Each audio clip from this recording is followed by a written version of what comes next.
So what do you think, like, how has your life changed now that, you know what I mean? You went from being an advocate where everything was open, you know, you had endless possibilities of reaching people. How has your life changed as a result of COVID-19 and you become like you being an advocate? How did that change for you being able to reach out to, you know, the people that you usually help?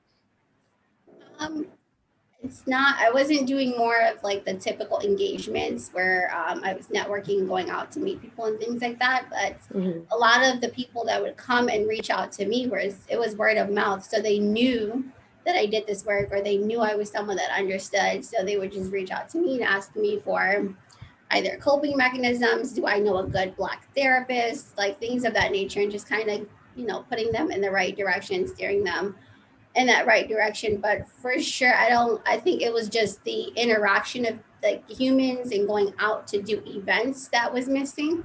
Mhm. Everything else was the same. The work doesn't change, right? So it's Yeah. for me. And what is the one thing that is misunderstood when it comes to mental health? Um, that there is no gray area, that it's black and white, that Mhm. there's no room for interpretation. I think that the biggest thing is that people have categories, and if you're not on the extreme end of it, then it's not mental health, right? So the first thing that pops into your head would be like, oh, this person is schizophrenic or they're bipolar, and so there is no. I Yeah. just am anxious. Like I have Yeah. social anxiety. Like you know what I mean. So there are things that are. Right. It doesn't like diminish what it is for Mhm. people who do have it, but it's a spectrum. So people fall on different parts of the spectrum, and we all deal with some aspect of mental health that we're maneuvering through. Mhm. Mhm. I wanna kind of circle back a little bit. Sorry, what you said earlier, and you know what? I didn't even actually know this. You said self-esteem. You said when you first, you know, got into it and recognized that mental health was an issue, and you talked about self-esteem. It's funny you hear that word self-esteem, but I never thought that was a mental health issue. So you're saying that it is. It is. Because when young girls and boys, but it affects girls differently, when they're developing, a lot of what they do with self-esteem is it's in their head, right? So they're Yeah, forming who they are based on opinions that they have consumed from other people. So absolutely. that, yeah, and it affects them internally. So it Psychologically, becomes, yeah, yeah, absolutely. it becomes a mental health issue because hey, like it's in my head that I'm not good enough. It's in my head that I'm supposed to fit the mold of a certain thing, or Mhm. people view me to be this category because of Mhm. how I dress or, carry myself. So that's what I'm limited to. That's all I can be, right? Until they change the self talk, then it Right. becomes a different narrative for them. Yeah. Yeah, I like that. Would you say then insecurity could possibly also be a mental health? Someone who severely suffers from insecurities. Absolutely, because that shows up differently in everybody's life. Yeah. So, Yeah. what are your insecurities doing to prevent you from growing as a person? And how much harm are you causing other people by being insecure? So, most definitely a health issue. Yeah, exactly. How are you affecting those around you? Because what people don't realize is insecurity, that also externally affects those that are around you, right? If you're not cautious of what you're actually doing that's causing these insecurities. Right. Yeah, Yeah, exactly. Because naturally, an individual projects that insecurity onto others. You know, it's yeah, something that becomes like second nature to them, and you'll hear it as they're speaking, and you're like, you automatically know you're like, yeah, you're something wrong. You know, just as yeah. somebody would say something simple like, you know, you don't think that that person they're calling you a liar. You don't think that is something you should look into. It's like, oh, so you feel some type of way about liars, right? That is your insecurity. Yeah. So yeah, for sure. Exactly. Yeah. Yeah, no, I couldn't agree more with you guys. That's so true. And we don't even think about it, right? Yeah. Sometimes I think we may have family or friends or have seen this in our colleagues, but we're not able to, call it out or spot on, oh my God, this is actually what's happening. We're not aware of it. You Yeah, know, exactly.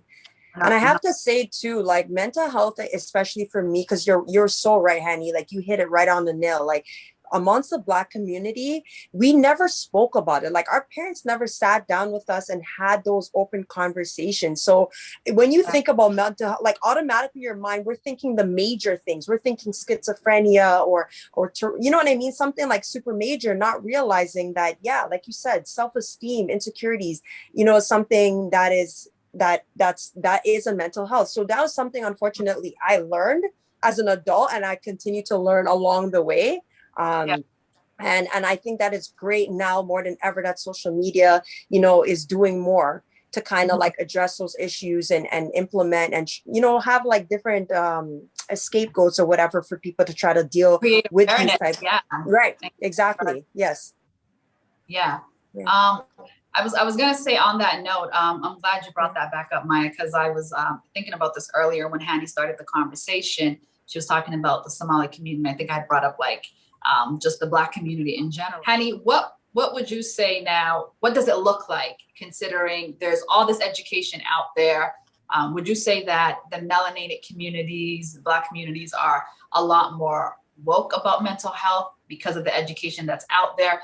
They're doing a lot more to be more involved, to make sure that, you know, they're educated, their youth is educated. Like Maya was saying, you know, we all grew up with this taboo of like, oh my God, if so-and-so has a mental illness, then, you know, something is wrong with them. You know, it's the ignorance of not knowing better, right?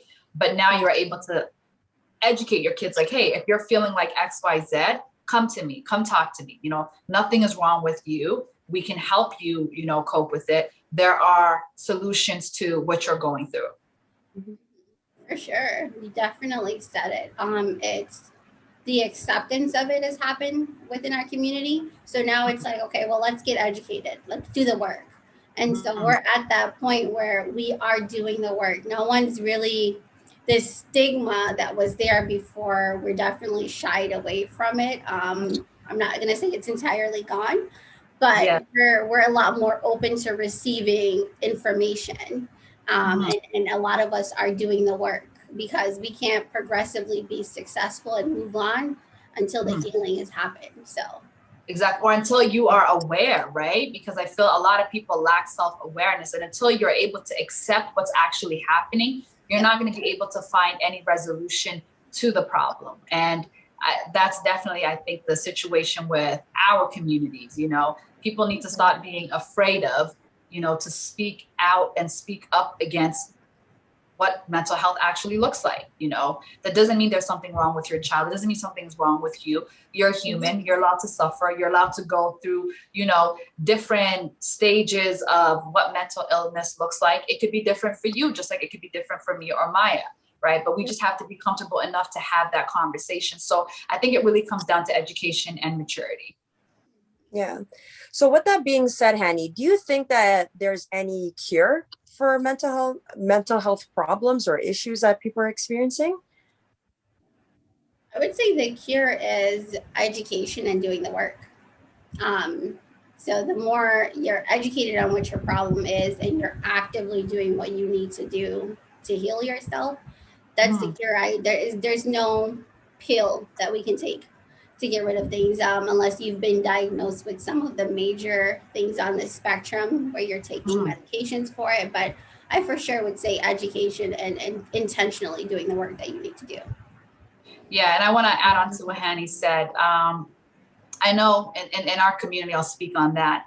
They often resort to just pray about it. You know what I mean? Or I should just say religious people in general. Just pray about it. You'll be okay. Clearly, you know, you're not closer to God as to why this could be happening to you. You know, you could have been possessed. They always resort to that as well. Not to say that that may not be the case, right? Because definitely you could be possessed. You know, if you are someone who believes in higher power and you do believe in spirits, you can definitely be possessed by spirits. But that's not where it should stop. Do the work spiritually, but physically also do the work to make sure that, you know, you are getting best of both worlds. Good point. Yeah, I like that. So my last question to you, Hani, is how can people get involved to becoming an advocate for mental health or just trying to create awareness? Like I know Maya and I and my other partner, what we do is just constantly we put out, you know, I don't know how helpful it is. Like we do mentor these young girls and we do speak to them about these conversations that we're having, you know, to speak to their parents about it and just letting them know that this is obviously normal, you know, it's part of life, but just putting out, you know, stats out there, quotes that are empowering and motivational to, you know, give you that willpower to come forward. But what else would you recommend being a mental health advocate? How can people create awareness? It would depend on the level of involvement you want to have. Some people want to dedicate time to it and get super involved, like you two ladies are. And so there's other people who just want to post about it. And then you could just simply just check in with your friends. You know, they say check in with your strong friends because they're the ones that are quiet, that kind of go into isolation. You're just like, hey, you take on everything, you take on the whole world. How are you doing? Has someone asked you how you're doing? How are you feeling? Like allowing people to just unload sometimes, especially if you're ready to receive that information from them, is very powerful. No, Yeah. absolutely. Well, I just want to thank you so much for joining us once again. Yes. The Know Your Worth Hub conversation. This is our guest host with us today, Miss Hani, who's a mental health advocate. Your time is greatly appreciated. Then I have my guest host, Miss Maya, and I'm your host, Chelada. So thank you guys, and don't forget to tune in next week. Yep. And always remember to know your worth. Don't forget to subscribe, like, Yes. comment, and hit that bell to be notified.